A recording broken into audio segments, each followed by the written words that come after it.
The stagecoach wheel snapped clean off as they rounded the mountain pass, and Zelda Garrett knew with absolute certainty that she was going to die out here in the unforgiving Oregon wilderness.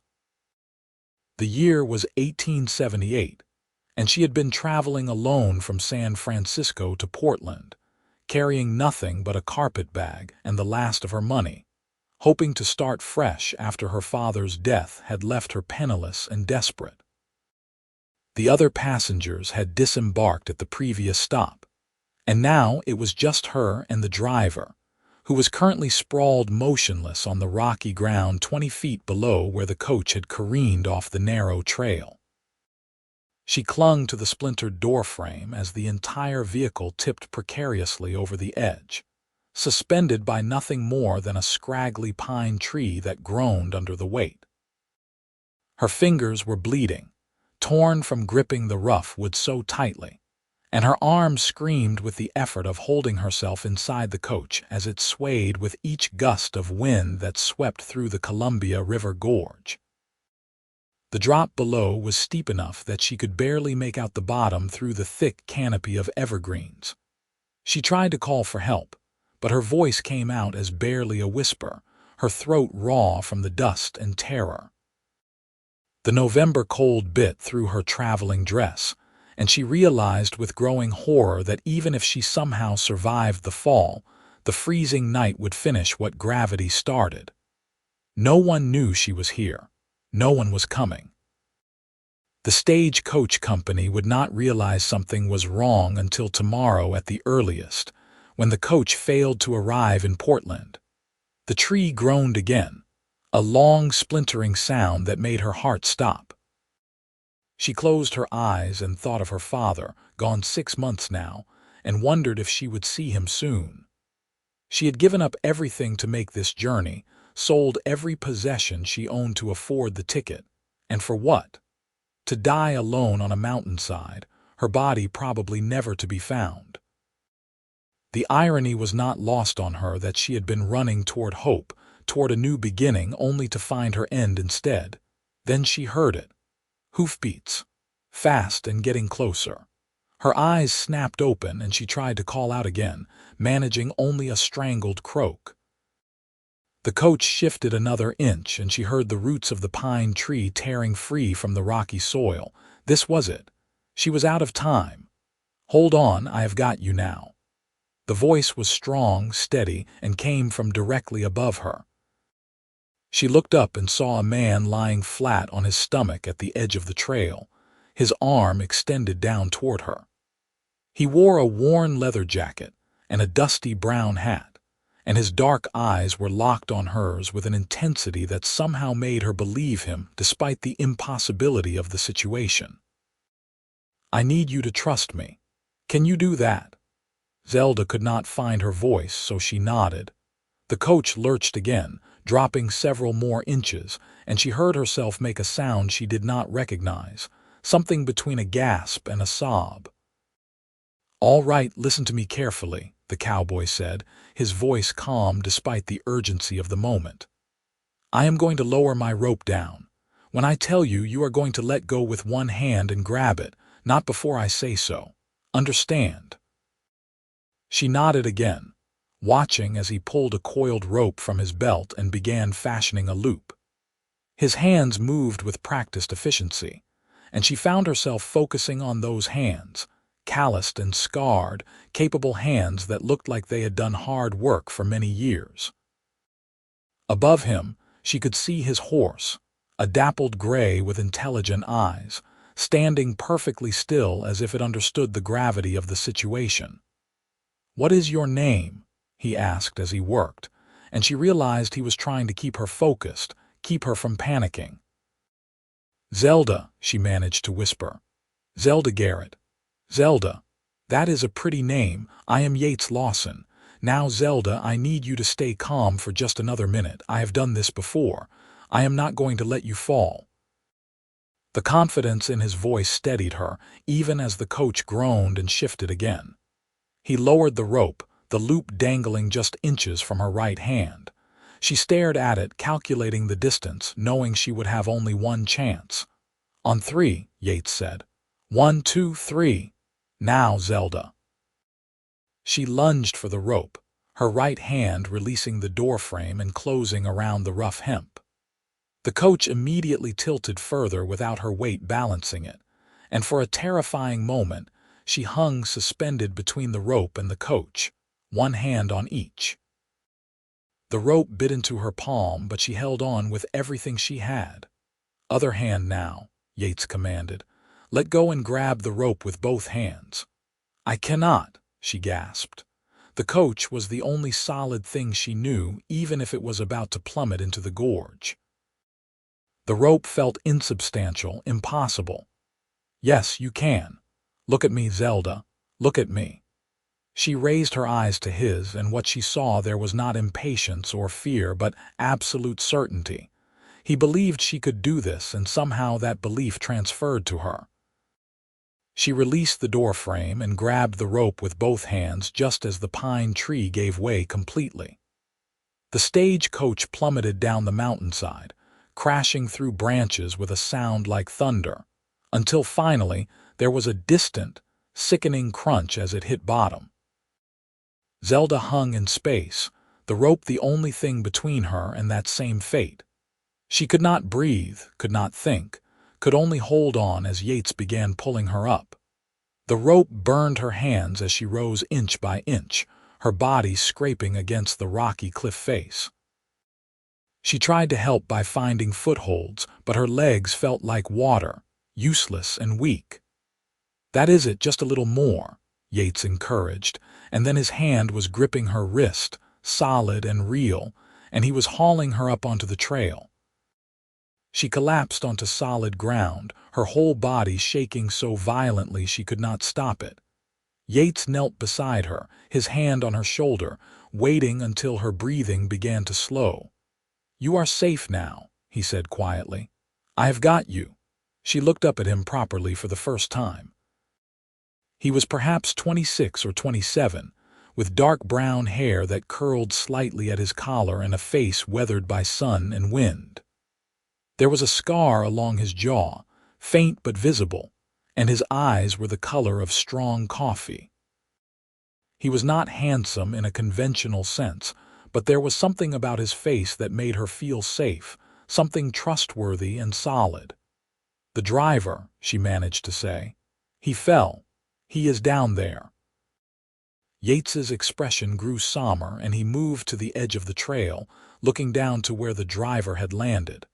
After a long moment, he turned back to her and shook his head. I am sorry. He is gone.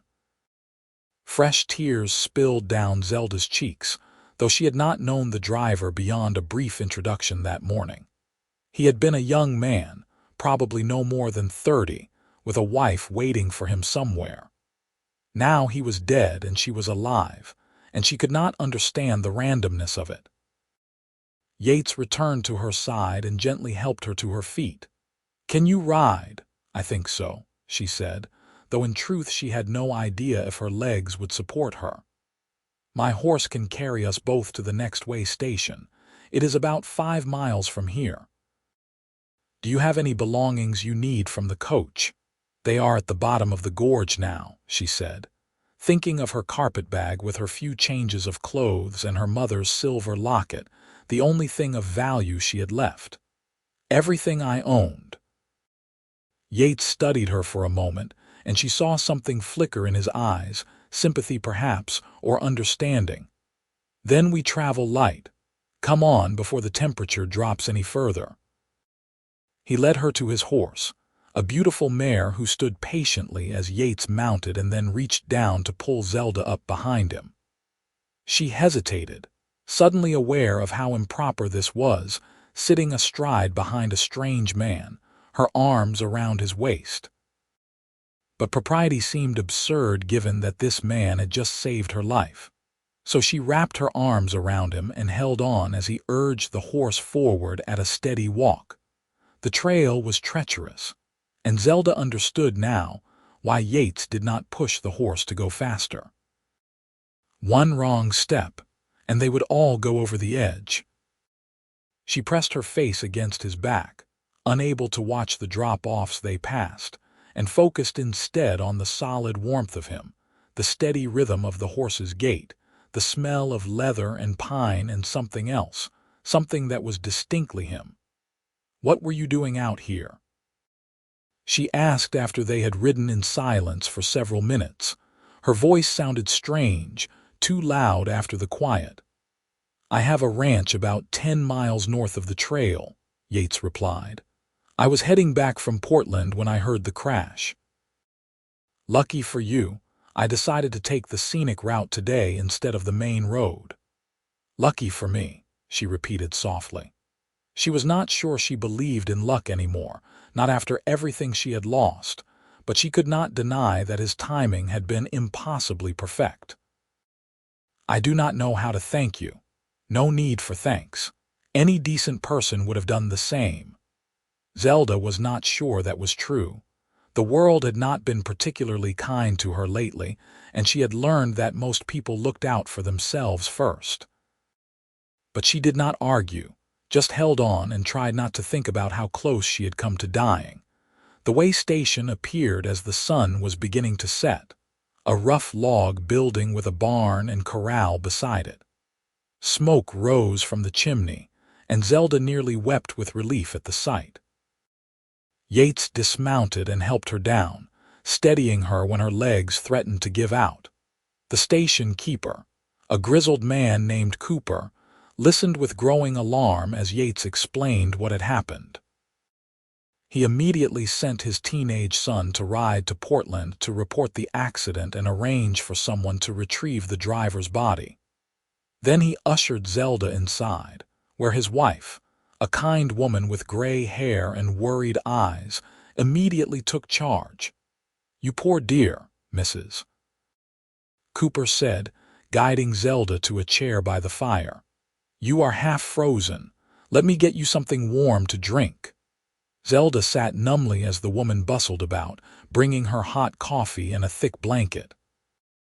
Yates stood by the door talking quietly with Mr. Cooper, and she found herself watching him, this stranger who had appeared out of nowhere and saved her life.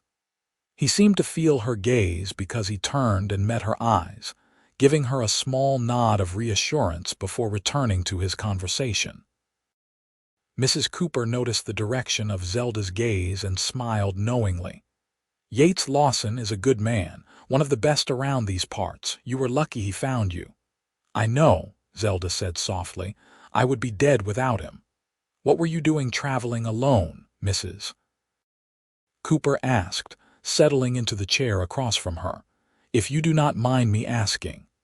Zelda hesitated, then decided there was no reason to hide the truth. "I am traveling to Portland to find work. My father died 6 months ago, and there was nothing left for me in San Francisco. A friend wrote to say there were positions available for teachers in Portland, so I sold everything and bought a ticket. I thought I could start over." Mrs. Cooper's expression softened with sympathy. "Oh, honey, that is a hard road you have been walking, but Portland is a good town growing fast. I am sure you will find something. If I ever get there," Zelda said, suddenly aware of the magnitude of her problem. "I lost everything in the crash, my money, my clothes, my letters of reference. I have nothing." The reality of it hit her all at once, and she felt tears threatening again. She had been so close to her destination, so close to starting her new life, and now she was right back where she started, with nothing and no one.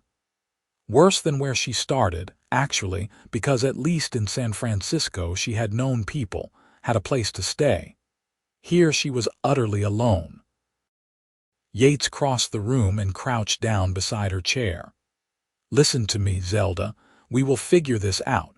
First thing tomorrow, I will take you into Portland myself. We will go to the school board and explain what happened. I am sure they will understand." "But I have no money," she said, hating how her voice broke. "I cannot even pay for a room tonight." "You are my guest," Mrs. Cooper said firmly. "No arguments, and I am sure I can find you a dress that will fit well enough to get you to Portland. We women help each other out here in the wilderness." Zelda looked between them, these strangers who were offering her kindness she had not expected and did not deserve. "I do not understand why you are being so nice to me." Yates smiled, and it transformed his face, making him look younger and more approachable. "Because that is what people do. We look out for each other.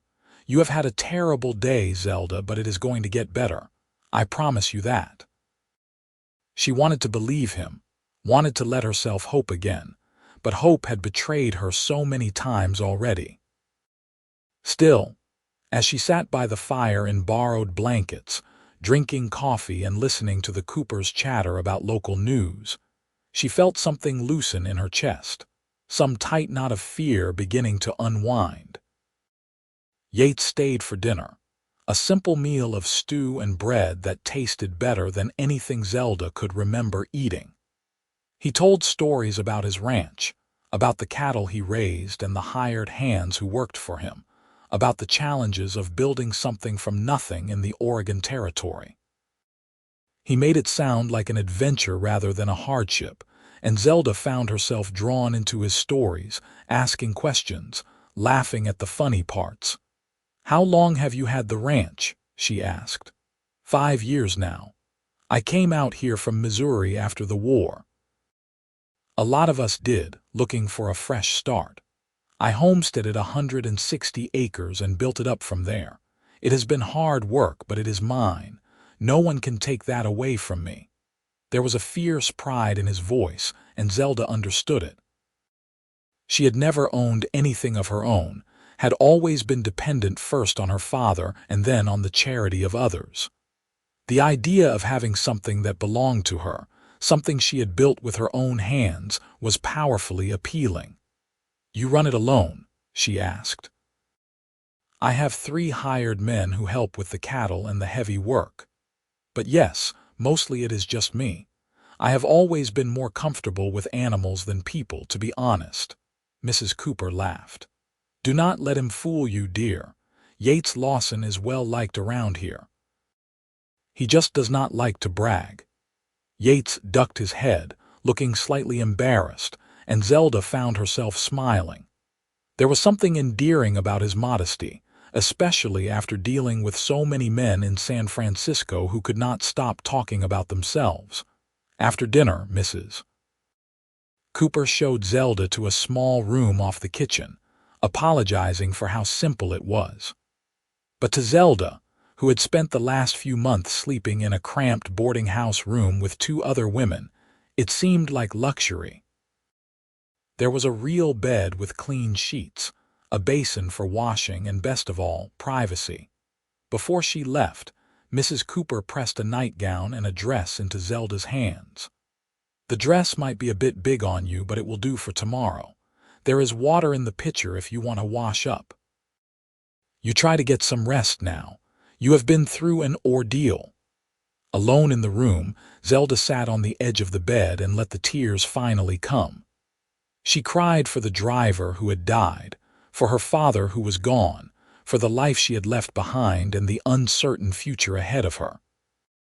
But mostly she cried from relief, from the overwhelming gratitude of being alive when she should have been dead. She thought of those moments hanging from the rope, of Yates's calm voice telling her to hold on, of his hand gripping her wrist and pulling her to safety. She thought of his dark eyes, and the way he had promised her things would get better, and she found herself wanting desperately to believe him. She washed her face in the cold water and changed into the borrowed nightgown. As she slipped between the sheets, she realized that for the first time in months, she did not feel completely alone. There was something comforting about knowing that Yates Lawson existed in the world, that there were still good people who helped strangers without expecting anything in return. She fell asleep thinking about his voice, steady and sure, telling her to hold on. Morning came too quickly. Zelda woke to sunlight streaming through the small window and the smell of coffee and bacon drifting from the kitchen.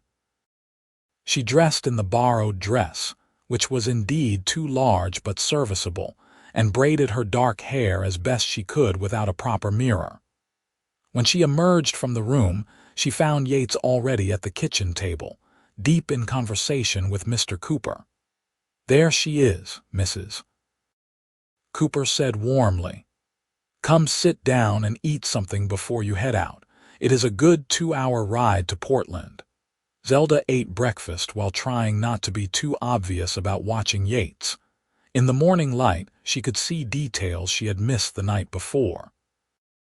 The way his hair curled slightly behind his ears. The laugh lines around his eyes that suggested he smiled often, despite his serious demeanor. The strength in his hands as he wrapped them around his coffee cup. She found herself wondering about him, about his life on the ranch, about what had brought him west from Missouri. "Ready?" Yates asked when she had finished eating. "I've got my horse saddled and ready to go." "As ready as I will ever be," Zelda said, trying to sound more confident than she felt. In the daylight, the magnitude of what she was facing seemed even more daunting. She had no money, no belongings, no proof of who she was or what qualifications she had. How was she supposed to convince anyone to hire her? Yates seemed to sense her anxiety. "It is going to be fine," he said quietly as he helped her onto his horse. "Trust me." She wanted to point out that trusting people had not worked out well for her in the past, but she bit her tongue. He had saved her life. The least she could do was give him the benefit of the doubt. The ride to Portland was beautiful despite her worry. The trail wound through dense forest and occasionally opened up to reveal stunning views of the Columbia River below. Yates pointed out landmarks and told her about the area, clearly trying to distract her from her nerves. She found herself relaxing against him, lulled by the steady rhythm of the horse and the warmth of his body in front of hers. "Can I ask you something?" she said after they had been riding for nearly an hour. "Of course."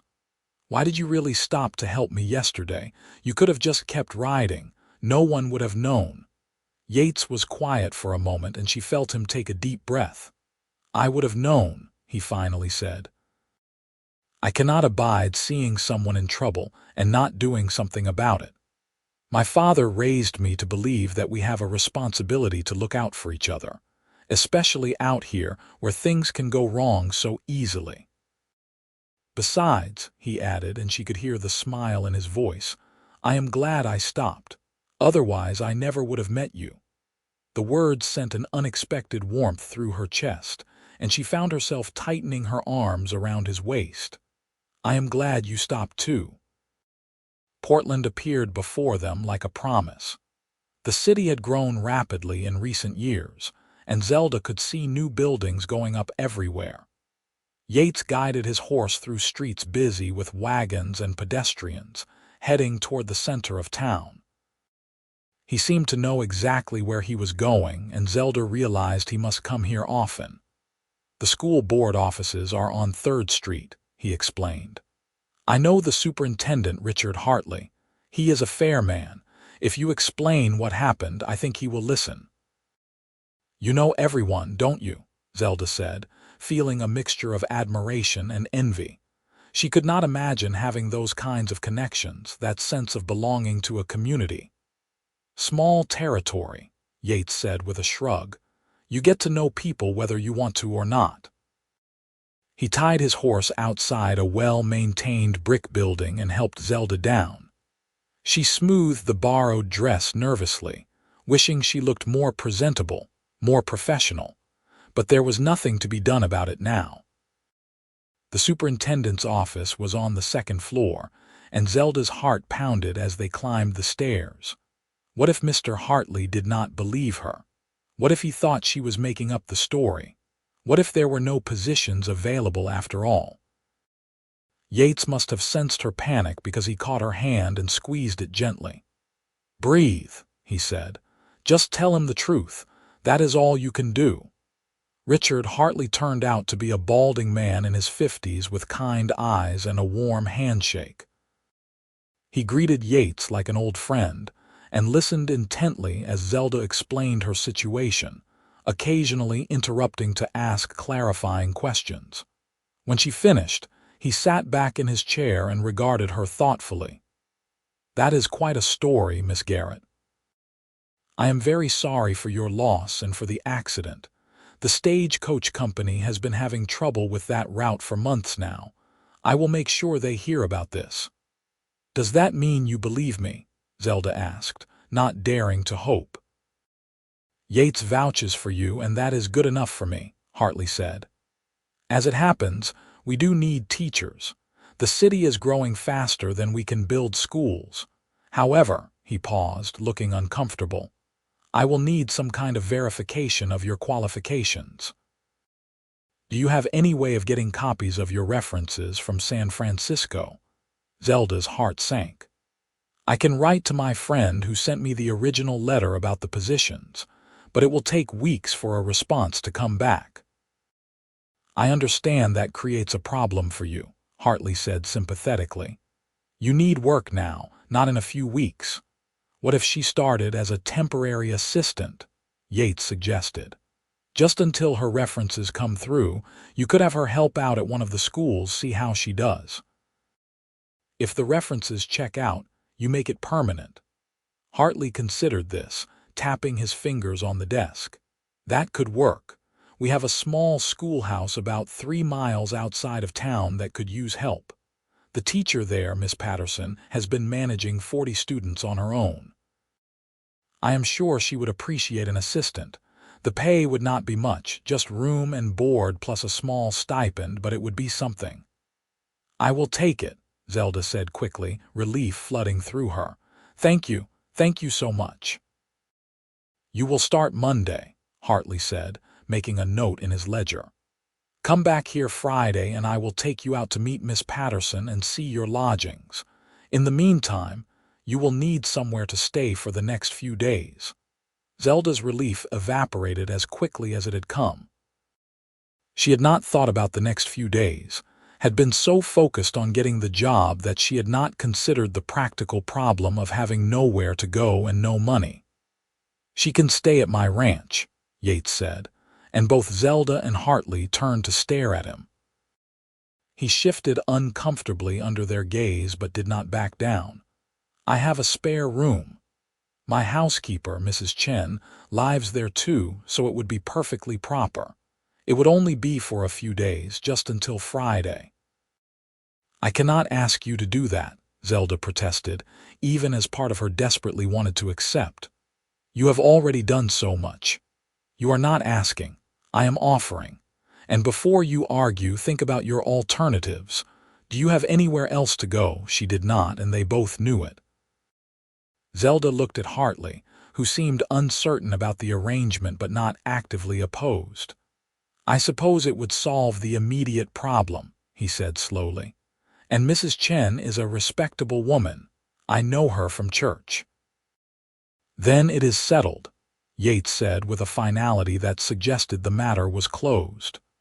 "Miss Garrett will stay at my ranch until Friday, then you will take her to meet Miss Patterson."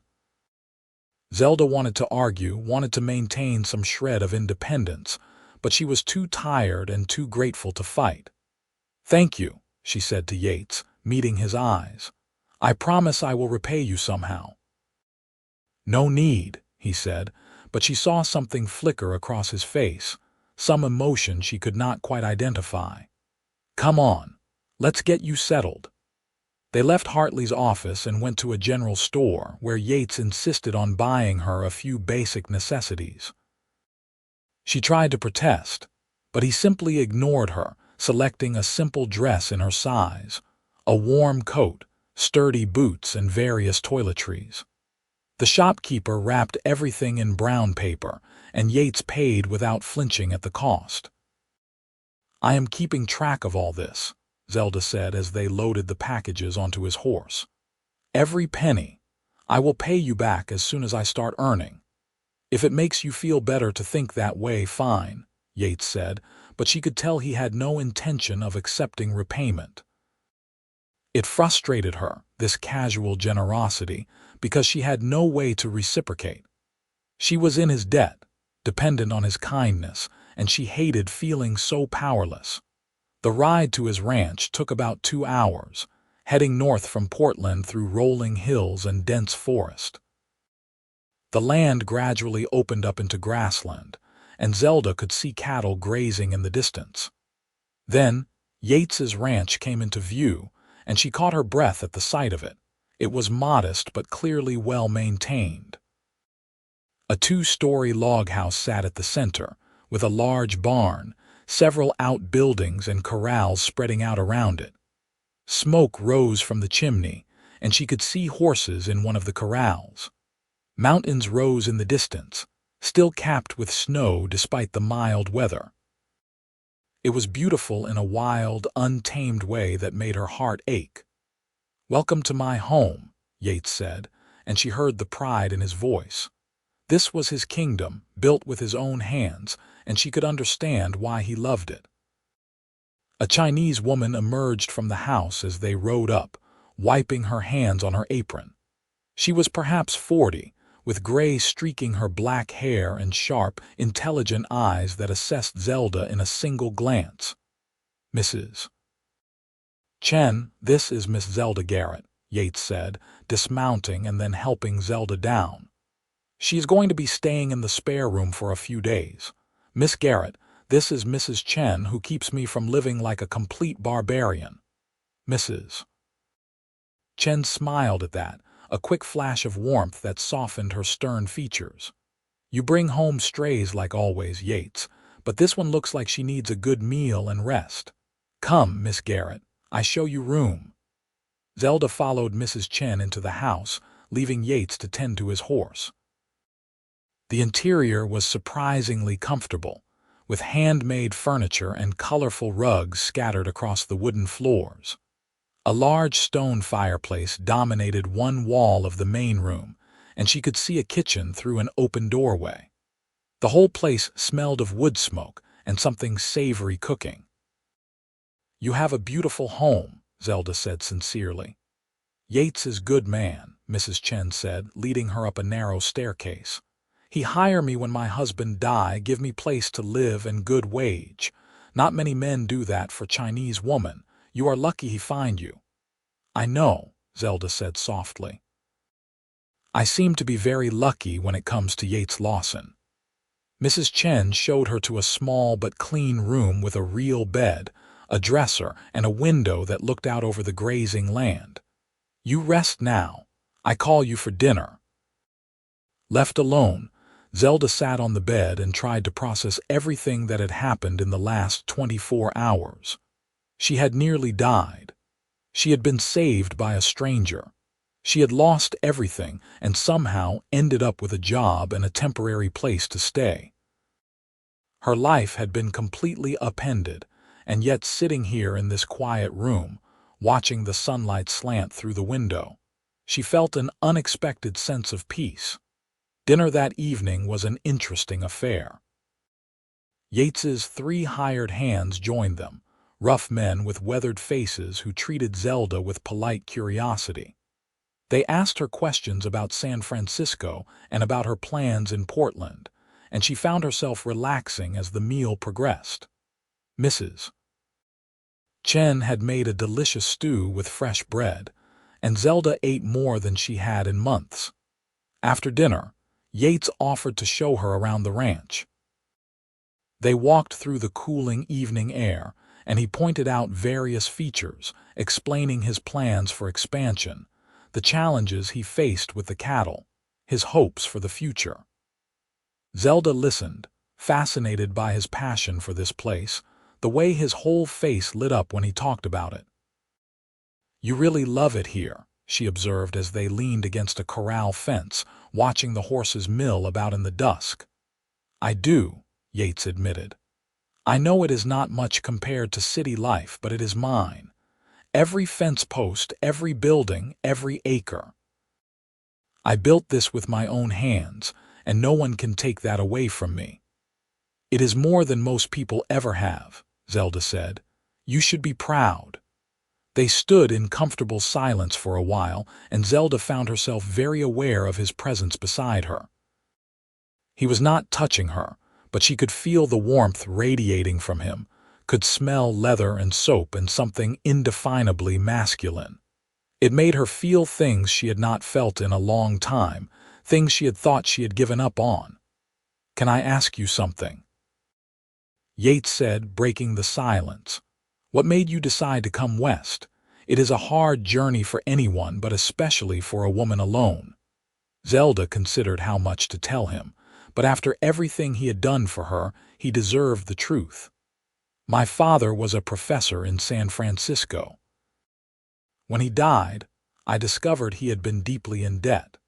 Everything we owned had to be sold to pay his creditors. I had no family, no money, and very few prospects. A friend wrote to say Portland needed teachers, and it seemed like my only chance to start over. So I took it." "That took courage," Yates said quietly. "A lot of people would have just given up." "I thought about it," Zelda admitted. "In my darkest moments, I thought it would be easier to just stop fighting, but my father raised me to believe I was capable of more than being someone's dependent. He taught me to read and write and think for myself, and he believed I could make my own way in the world. I owed it to him to try. He sounds like a good man. He was.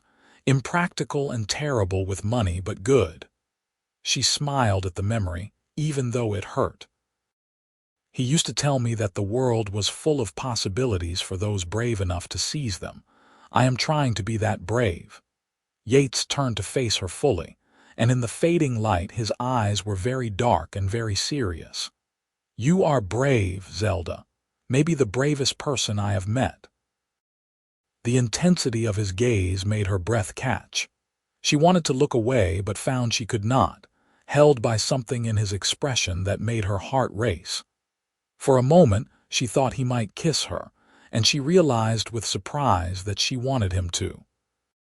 But then he stepped back, breaking the spell. "We should head back," he said, his voice slightly rough.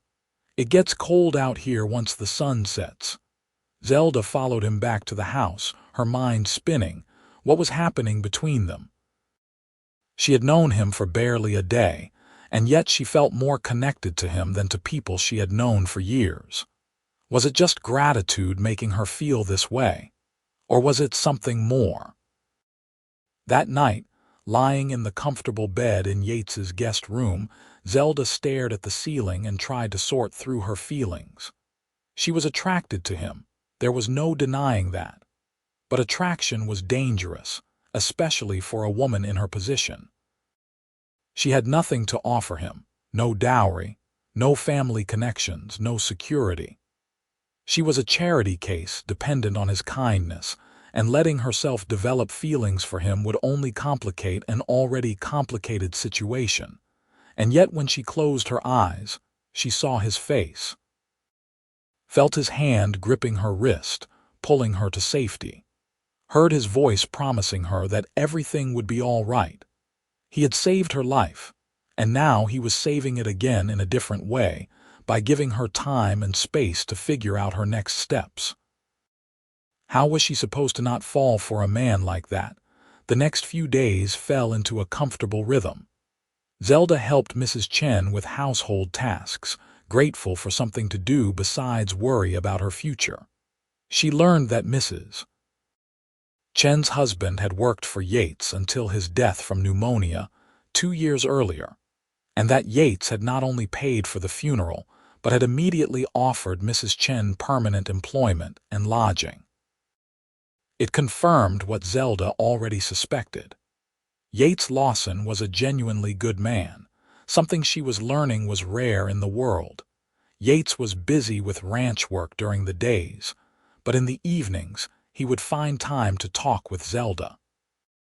They sat by the fire after dinner and talked about everything and nothing. He told her about growing up in Missouri, about fighting in the Civil War, and deciding he could not go back to his old life afterward. She told him about her childhood, about her mother who had died when she was young, about the books she loved and her dreams of teaching children to love learning the way her father had taught her. She learned that he was 27, just 3 years older than her 24 years. She learned that he had never been married, though he admitted there had been a girl back in Missouri before the war. She learned that he liked his coffee black, that he had a weakness for fresh baked bread, and that he played the harmonica though he was too shy to play in front of people. Each detail she learned made her like him more, made the connection between them feel stronger and more real. On Thursday evening, their last night before she would meet Miss Patterson and move to her new lodgings, Yates asked if she wanted to go for a ride. Zelda agreed, eager to spend more time with him before their time together ended. He saddled 2 horses, and they rode out into the twilight, heading toward a small lake he said was on his property.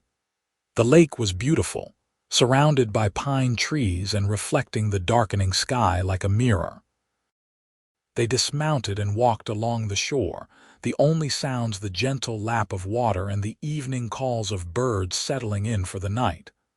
"I am going to miss this," Zelda said without thinking. "Being here, I mean, it is so peaceful." "You are welcome to visit any time," Yates said. "It is not that far from where you will be staying." "That would not be proper," Zelda said, trying to smile even though the thought of not seeing him regularly made her chest ache. "People talk, especially in small communities. I need this job, Yates. I cannot afford to have my reputation questioned." "You are right, of course." He sounded disappointed, and that made her feel both better and worse. "But that does not mean we cannot see each other at all. I could come into town on Sundays. Maybe we could attend church together or go for a walk." As friends. The word should have reassured her, but instead it felt like a limitation, a barrier being erected between them. "I would like that," she said, because it was true even if it was not enough. They stood at the water's edge, and Zelda was painfully aware of how close Yates was standing, close enough that she could feel the warmth of him in the cooling air. She should step away, should maintain proper distance, but she found she did not want to. These moments with him felt precious, numbered, something to be savored before real life intruded again. "Zelda," Yates said, and something in his voice made her look up at him. His expression was serious, almost pained. "I need to tell you something before you leave tomorrow." "What is it?" Her heart was pounding, though she was not sure if it was from hope or fear. "I know this is probably not the right time, and I know you have a lot on your plate right now with starting your new job, but I need to say it anyway because I am not good at hiding what I feel." He took a deep breath. "I care about you, Zelda. More than I should, given we have only known each other a few days. But from the moment I pulled you up from that cliff, I have felt connected to you in a way I cannot explain. And I know you might not feel the same way, and that is all right. I just needed you to know before you leave." Zelda stared at him, her mind racing. This was too fast, too soon. She should tell him they barely knew each other, that gratitude was not the same as love, that she needed to focus on building her new life. But looking into his eyes, seeing the vulnerability there, she could not bring herself to say any of that because it would be a lie. "I feel it too," she whispered. "I thought it was just me, that I was confusing gratitude with something else. But it is not just gratitude, is it?" "No," Yates said, stepping closer. "It is not." He reached up and gently cupped her face, his calloused thumb brushing across her cheekbone. Zelda held her breath, suspended in the moment, knowing that what happened next would change everything. Then Yates lowered his head and kissed her, soft and tentative, giving her every chance to pull away. But she did not want to pull away. She wanted this, wanted him, wanted to feel something good after so much loss and fear. She kissed him back, her arms sliding around his neck, and the tentative gentleness dissolved into something deeper, more urgent. He pulled her closer, and she went willingly, pressing against him as if she could merge their bodies the way their hearts seemed to be merging. She had been kissed before, but never like this, never with this sense of rightness, of coming home. When they finally broke apart, both breathing hard, Yates rested his forehead against hers. "I am sorry," he said, though he did not sound particularly sorry. "I should not have done that." "Yes, you should have," Zelda said, surprising herself with her boldness. "I am glad you did." "Where does this leave us?" Yates asked. "Because I meant what I said, Zelda. I care about you. I want to court you properly if you will let me. I know the timing is terrible and we have obstacles to overcome, but I need to know if there is a chance. If you feel the same way I do." Zelda thought about everything she had planned, the careful steps she had laid out for rebuilding her life. She thought about independence and security, and not relying on anyone else. And then she thought about how it felt to be in Yates's arms, how safe and seen and valued he made her feel. Some opportunities only came once, and she had learned the hard way that life was too short and too uncertain to let fear hold you back. "I feel the same way," she said. "I want to see where this goes, Yates. I am scared because I have already lost so much, and the thought of opening my heart to someone else terrifies me. But I think you are worth the risk." The smile that spread across his face was like sunrise, warm and bright and full of promise. He kissed her again, longer this time, and Zelda let herself sink into it, let herself feel the joy of being wanted and the hope of building something new with someone who saw her for who she really was. They stayed by the lake until the stars came out, talking about the future, making plans. Yates promised to come to Portland every Sunday, and Zelda promised to write to him between visits. It was not ideal, but it was a start. And after everything she had been through, a start felt like a miracle. Friday arrived too quickly. Zelda dressed in her new clothes and tried not to think about how much she did not want to leave the ranch. Mrs. Chen packed her a lunch and gave her a fierce hug that surprised them both. The hired hands tipped their hats and wished her well. And Yates stood holding the reins of his horse, his expression carefully neutral even though she could see the emotion in his eyes. "Ready?" he asked. "As I will ever be," she replied. They rode together to Portland, where they met Superintendent Hartley at his office. He seemed pleased to see them both and chattered cheerfully as they rode out to the small schoolhouse where Zelda would be working. Miss Patterson turned out to be a brisk, no-nonsense woman in her 30s who looked Zelda over with a critical eye before declaring she would do. "Can you start Monday?" Miss Patterson asked. "Yes, madam." "Good. Your room is above the schoolhouse. It is small but private. Meals are provided by families in rotation, so you will eat well enough. Any questions?" Zelda had 1,000 questions but settled for, "No, madam." "Thank you for this opportunity." After Miss Patterson returned to the schoolhouse, Zelda stood with Yates and Superintendent Hartley in the yard, reality settling over her like a weight. This was it. This was her new life, her fresh start. She should be excited, should be focused on making a good impression and proving herself. But all she could think about was that Yates was about to ride away and she did not know when she would see him again. Hartley excused himself to speak with Miss Patterson, leaving Zelda and Yates alone for a moment. Yates took her hand, heedless of propriety or who might see. "I will be here Sunday after church," he said. "I promise." "I am going to hold you to that," Zelda said, trying to smile even though she felt like crying. "This is not goodbye, Zelda. This is just the beginning." He squeezed her hand once more, then reluctantly released it and mounted his horse. She watched him ride away, her heart in her throat, until he disappeared around a bend in the road. The next few weeks were challenging but rewarding. Teaching, even as an assistant, was everything Zelda had hoped it would be. The children were eager to learn despite their rough manners, and she found joy in helping them discover the magic of reading and numbers. Miss Patterson was stern but fair, and she seemed genuinely pleased with Zelda's work. The references from San Francisco arrived after 3 weeks, confirming everything Zelda had claimed, and Superintendent Hartley officially made her position permanent with a proper salary. But the best part of every week was Sunday. Yates never failed to appear, riding into town just as the church bells finished ringing. They would attend services together, then walk through town or ride out into the countryside, always careful to maintain propriety but stealing moments when they could to hold hands or share a brief kiss.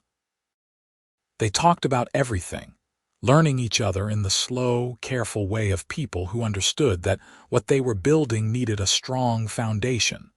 Zelda learned that Yates had nightmares sometimes, remnants of the war that still haunted him. She learned that he was generous to a fault, often helping neighbors without expecting anything in return.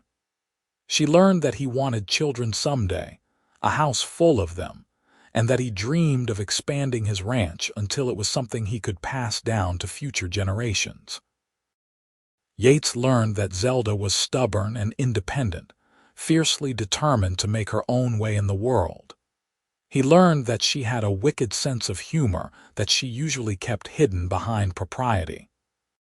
He learned that she sang while she worked, little songs under her breath that she was not even aware of. And he learned that he was completely, helplessly in love with her. By December, 3 months after they had met, Yates knew he wanted to marry her. He had known it almost from the beginning, but he had forced himself to wait, to give their relationship time to develop properly, to make sure what he felt was real and lasting. But every Sunday only confirmed what his heart had known all along. Zelda Garrett was the woman he wanted to spend the rest of his life with. He spent weeks planning, wanting everything to be perfect. He bought a ring from a jeweler in Portland, a simple gold band with a small diamond, pretty but practical. He arranged with Miss Patterson to take Zelda away for the entire Sunday, getting special permission with promises that everything would be proper and above board. And he prayed that she would say yes, because the thought of a future without her had become unimaginable. The Sunday before Christmas, Yates arrived in town with a buggy instead of his usual horse. Zelda raised her eyebrows questioningly when she saw it, but he just smiled mysteriously and helped her up onto the seat. He had packed a basket with food and blankets, and as they drove away from town, Zelda finally could not contain her curiosity. "Where are we going?" "You will see," Yates said, grinning at her impatience. He took her to a spot he had discovered months ago, a clearing on a hillside that overlooked the Willamette Valley. The view was spectacular, with the river winding through the landscape and Mount Hood visible in the distance. He had come earlier in the week to prepare, building a fire pit and clearing a spot for a blanket. "Yates, this is beautiful," Zelda breathed as he helped her down from the buggy. "I wanted to show it to you," he said. "I thought maybe this could be our place, somewhere special just for us." He spread out blankets near the fire he built and set out the food Mrs. Chen had packed. They ate and talked and watched the winter sun move across the sky, and Zelda thought she had never been happier. This was what she had been searching for without knowing it, this sense of peace and belonging, of being with someone who saw her completely and loved her anyway. After they had eaten, Yates took her hand and pulled her to her feet. "Come over here. I want to show you something." He led her to the edge of the clearing, where the view opened up to show the full expanse of the valley. "You see all that?" he said, gesturing to the landscape. "That is what I see when I think about our future, wide open, full of possibilities, beautiful beyond measure. And I want to explore it all with you, Zelda. Every possibility, every adventure, every ordinary day." He turned to face her, and Zelda's breath caught at the intensity in his eyes. "I know we have not been courting very long by conventional standards. But I also know that when something is right, you feel it in your bones. And this is right, Zelda. You and me, we are right." He dropped to one knee, pulling the small box from his pocket, and Zelda felt tears spring to her eyes.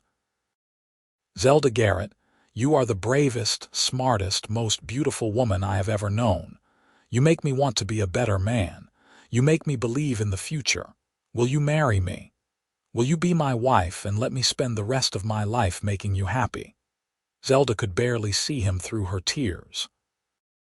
3 months ago, she had been hanging from a cliff, certain she was going to die. And now she was standing on a hillside, being proposed to by the man who had saved her in every way a person could be saved. Life was strange and unpredictable and full of impossible beauty. "Yes," she said, her voice breaking with emotion. "Yes, Yates, I will marry you." He stood and swept her into his arms, spinning her around as she laughed and cried at the same time. When he set her down, he slipped the ring onto her finger and it fit perfectly, as if it had been made for her. Then he kissed her, deep and thorough, a promise of all the kisses to come. They were married in February of 1879, on a cold but bright day that felt like a new beginning. The ceremony was held in the small Portland church they had attended together every Sunday, and half the town seemed to turn out for the celebration. Mrs. Chen cried through the entire service, and even stern Miss Patterson was seen dabbing at her eyes. Superintendent Hartley gave Zelda away, standing in for the father she no longer had, and she thought her father would have been pleased with the man she had chosen. Zelda wore a simple white dress that Mrs. Chen and some of the women from town had helped her make, and she carried wildflowers that Yates had picked that morning. He wore his best suit, his hair freshly cut, and his face shaved smooth. And when she walked down the aisle toward him, the look in his eyes made her feel like the most beautiful woman in the world. They spoke their vows in strong, clear voices, promising to love and honor each other through whatever life brought them. And when the preacher pronounced them husband and wife, Yates kissed her with such joy and tenderness that she forgot about all the people watching and just let herself feel the overwhelming rightness of the moment. The reception was held at the largest restaurant in Portland, and it turned into a raucous celebration that lasted well into the evening. Yates's hired hands got cheerfully drunk and told embarrassing stories about their boss. Mrs. Chen unveiled a magnificent cake that must have taken her days to make. And through it all, Yates and Zelda barely left each other's side, their hands constantly finding each other, their eyes meeting across the crowded room with shared joy. As the sun set and the party showed no signs of slowing, Yates leaned down and whispered in Zelda's ear, "What do you say we slip away? I am eager to get my wife home." Zelda blushed at the implication but nodded. They made their excuses and escaped to Yates's buggy amid a shower of rice and good wishes. The ride to the ranch seemed to take forever, and Zelda found herself nervously smoothing her skirts, suddenly aware that everything was about to change. Yates seemed to sense her nervousness because he reached over and took her hand. "We do not have to rush anything," he said quietly. "We have the rest of our lives, Zelda. Tonight is just the beginning." His understanding and patience made her love him even more. By the time they reached the ranch, her nervousness had been replaced by anticipation. Mrs. Chen had tactfully decided to spend the night in town with friends, giving them privacy. The house was warm and welcoming, a fire crackling in the hearth and candles lit throughout the main room. Yates carried her over the threshold as tradition demanded, and Zelda laughed at the exaggerated care he took not to bump her head on the doorframe. He set her down gently and cupped her face in his hands. "I love you, Mrs. Lawson," he said, and the sound of her new name sent a thrill through her. "I love you too," she replied. And then there were no more words, just the two of them learning each other in the flickering candlelight, writing the first chapter of their shared life with gentle hands and whispered promises. Zelda settled into married life with surprising ease. She continued teaching for the remainder of the school year, but when summer came, she decided not to renew her contract. She wanted to focus on the ranch and on building a home with Yates. Miss Patterson was disappointed but understanding, and Superintendent Hartley made her promise to consider returning to teaching in the future if circumstances allowed. Life on the ranch was harder than Zelda had expected, but more fulfilling. She learned to cook and garden and manage the household accounts. She learned to ride well enough to help move cattle when needed. She learned the rhythm of ranch life, the early mornings and hard work and simple satisfactions. And through it all, Yates was beside her, teaching her, supporting her, loving her with a steadiness that made her feel secure in a way she never had before. Mrs. Chen became like a mother to Zelda, teaching her the practical skills she had never learned growing up as a professor's daughter. The two women developed a deep friendship based on mutual respect and affection. The hired hands treated Zelda with the same rough courtesy they showed Yates, accepting her as part of the ranch family. By the fall of 1879, Zelda discovered she was pregnant. She told Yates one evening after dinner, nervous about how he would react even though they had talked about wanting children. But his face lit up with such pure joy that her nervousness evaporated instantly. He pulled her into his arms and held her close, his hand splayed protectively over her still flat stomach. "We are having a baby," he said wonderingly, as if he could not quite believe it. "You are going to be a mother." "And you are going to be a father," Zelda said, laughing at his dazed expression. "Are you all right? You look like you might faint." "I am better than all right," Yates said. "I am the happiest man alive. The pregnancy was not easy." Zelda was sick for the first few months, barely able to keep anything down. But Yates and Mrs. Chen took care of her with infinite patience, bringing her ginger tea and sitting with her when the nausea was worst. As winter turned to spring and her body changed, Zelda found herself alternating between excitement and terror. She was going to be a mother, responsible for another human life. What if she was not good enough? What if something went wrong? Yates soothed her fears with quiet confidence. "You are going to be an amazing mother," he told her over and over. "Our child is lucky to have you." The baby came in early June of 1880, after a long and difficult labor that left Zelda exhausted but exhilarated. When the doctor placed the squalling infant in her arms, she felt a rush of love so powerful it brought tears to her eyes. A son. They had a son. "What should we name him?" she asked Yates, who was staring at the baby with an expression of awe. "I was thinking maybe Thomas," Yates said. "After your father, so he will always have a connection to the man who raised you to be who you are." Zelda felt her throat tighten with emotion. She had not expected Yates to suggest her father's name, but it was perfect. "Thomas Lawson," she said, testing it out. "I think he would have liked that."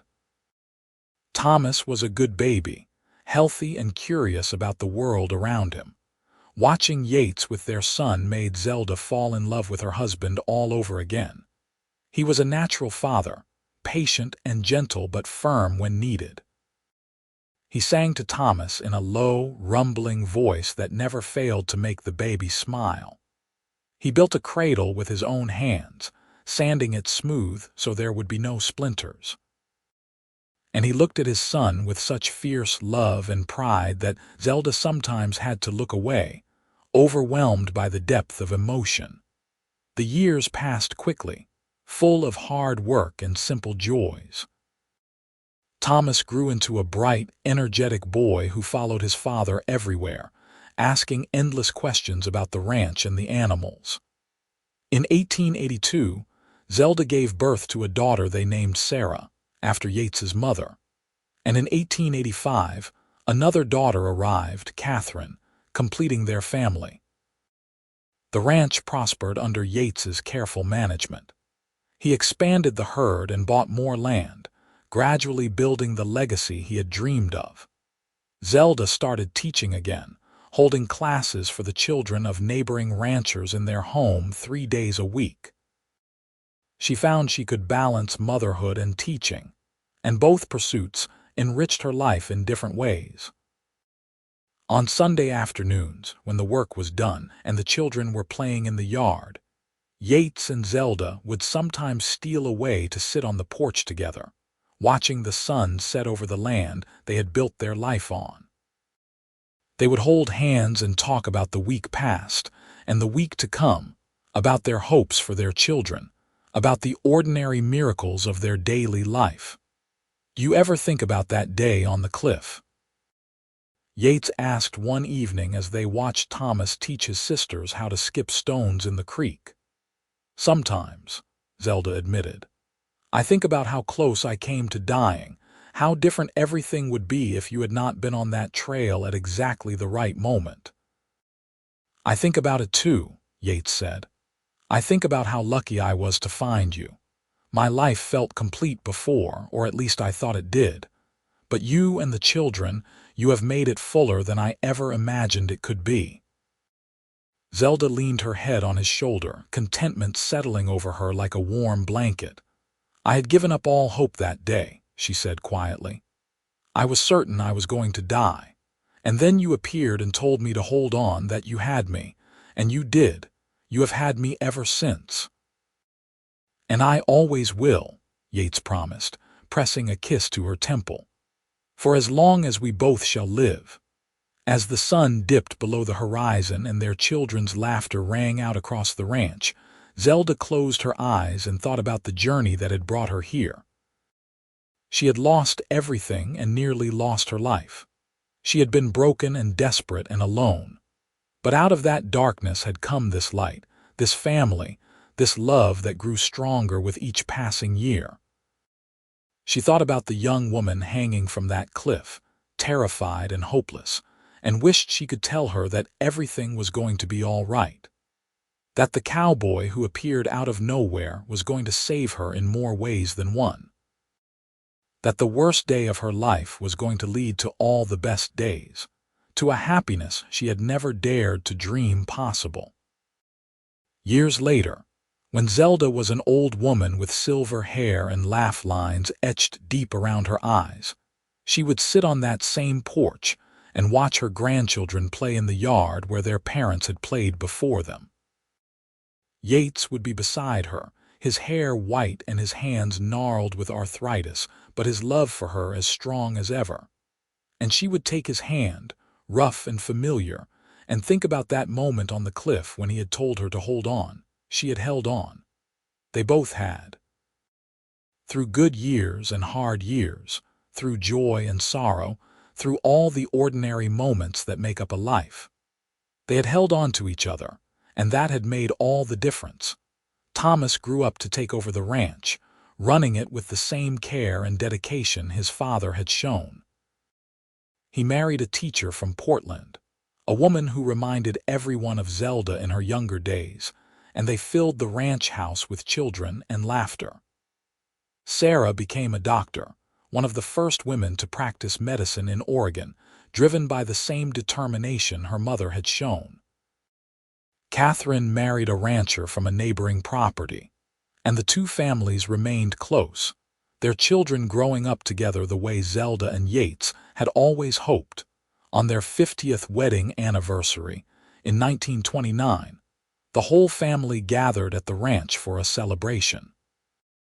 There were dozens of people, children and grandchildren, and even a few great-grandchildren, all connected by the love story that had started on a cliff edge 51 years earlier. Yates stood to make a speech, his voice still strong despite his 77 years. "50 years ago," he said, looking at Zelda with eyes that still held all the love of their youth, "I met a woman hanging from a cliff. She was brave and beautiful and desperate, and I knew in that moment that my life was about to change. I just did not realize how much. Zelda Lawson, you have been my partner, my best friend, my greatest adventure. You have given me children and grandchildren and more love than any one man deserves, and I would do it all again in a heartbeat." The room erupted in applause and cheers, but Zelda barely heard it. She was looking at Yates, seeing past the old man to the young cowboy who had saved her life, and feeling that same rush of love and gratitude she had felt on that mountainside so long ago. She stood and went to him, taking his hands in hers. "You told me to hold on," she said, her voice carrying clearly through the suddenly quiet room. "And I did. I held on to you and you held on to me, and together we built something beautiful. I love you, Yates Lawson. I have loved you from the moment you pulled me up from that cliff, and I will love you until my last breath." They kissed while their family cheered, and Zelda thought about all the moments that had led to this one. The fear and the hope, the struggle and the triumph, the countless ordinary days that had woven together into an extraordinary life. She had started her journey west looking for a new beginning, and she had found so much more than that. She had found home, she had found love, she had found herself. Yates passed away peacefully in his sleep 2 years later, at the age of 79. Zelda held his hand as he took his last breath, and though her heart shattered at losing him, she felt grateful for every moment they had shared. He had been her everything, her savior and her love, and she had been blessed beyond measure to have him in her life. She lived another 5 years without him, surrounded by family, watching her legacy grow and flourish. She told stories about the old days to anyone who would listen, making sure that the younger generations understood what the West had been like, what it had cost to build lives in the wilderness. And always, her favorite story was about the day she nearly died and the cowboy who saved her. On a spring morning in 1936, Zelda Lawson closed her eyes for the last time. She was 82 years old, surrounded by children and grandchildren and great-grandchildren who loved her. And as she slipped away, her last thoughts were of Yates, of the moment he had extended his hand and told her to hold on, of all the beautiful years they had shared. She imagined him waiting for her somewhere beyond this life, ready to pull her up one more time, ready to start their next adventure together. The ranch continued for generations after them, passed down through their children and their children's children. And every time the story was told of how Yates and Zelda met, of the dramatic rescue that led to a legendary love, the listeners would shake their heads in wonder at the improbability and beauty of it all. Because sometimes, in the most desperate moments, when hope seems lost and death feels certain, a cowboy appears out of nowhere and changes everything. Sometimes, holding on is all you need to do to find your happily ever after. And sometimes, the worst day of your life becomes the first day of the rest of your life. The day everything you had been searching for finally finds you.